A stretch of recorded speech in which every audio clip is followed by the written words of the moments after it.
talking to loved ones about mental health can be daunting, and the idea of opening up to a complete stranger is somehow more comfortable for some. That's where 24-year-old Gold Coast local Blair Rubock comes in. Just over 6 months ago, he decided to sit down on a local bench and create a space for people to share and connect face to face. His platform, Through Strangers' Eyes, has proved to be the refreshing and raw content that people need on their feed. Now Blair is taking his mental health initiative on the road, inviting strangers to come and chat right round Australia. Blair Rubock joins us live. Hi, Blair. Hey, mate. Hello, thanks for having me. So where did this start? Where did the idea come from right in the get-go? Yeah, look, I saw a lot of content out there and I thought that it could be a bit more authentic, and I thought what a better way in a world where we're disconnected by social media but the most connected we've ever been regards to human interaction, that talking to strangers and sharing their stories would be a great way to learn off shared experiences and give that out there to people to take. Wow. Mate, you've had so many conversations with so many strangers. Is there any person or particular story that's really stopped you up?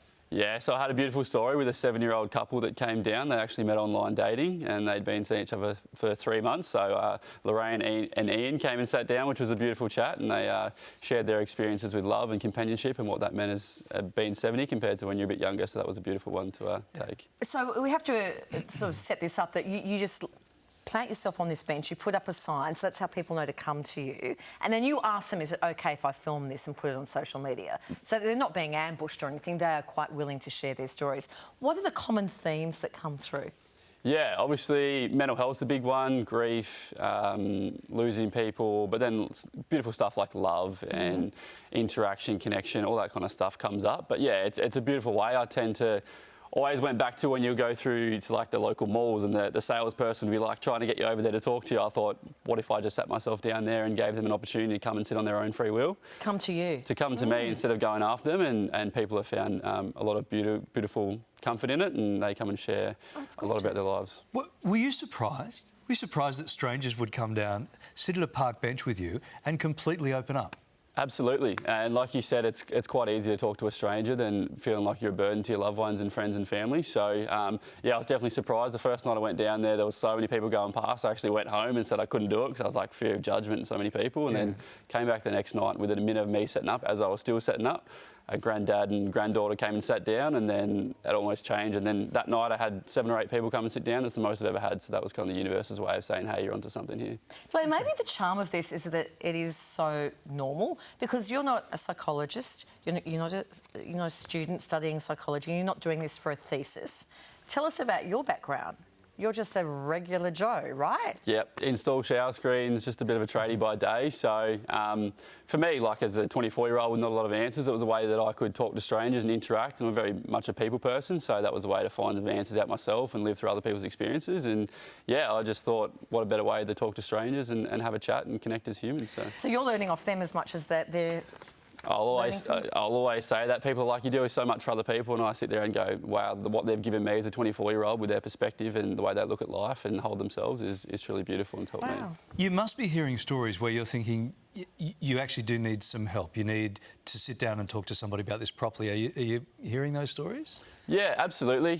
People have those times where they want to talk to, therapists, and people do that. But I think there's a beauty in not giving advice or telling people how they should feel, and it's just getting that weight off. Yeah. No judgment, just getting the weight off their shoulders and being able to sit there and just feel like they're being heard and seen, and that validates their own feelings and where they're at with life.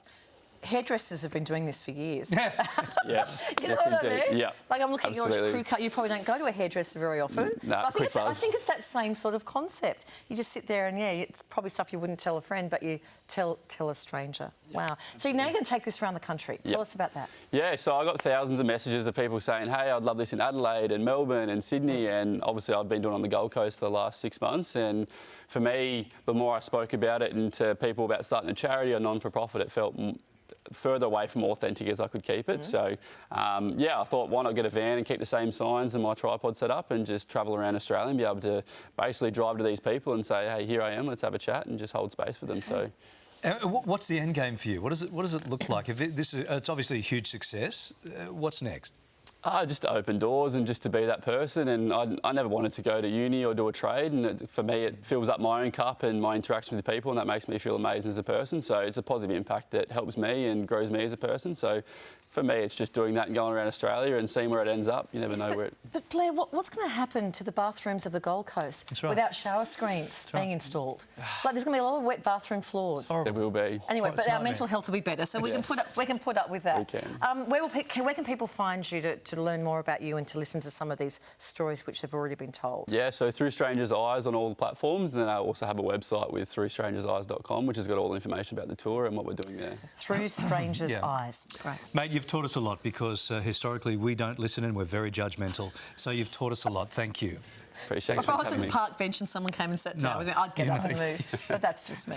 unless they were particularly good looking Yeah, and had a bottle of wine. Yeah. To find out more on Blair and his upcoming Human Connection tour, head over to our website. We love what you're doing. It's a great idea. Blair. Thanks, mate. Appreciate it.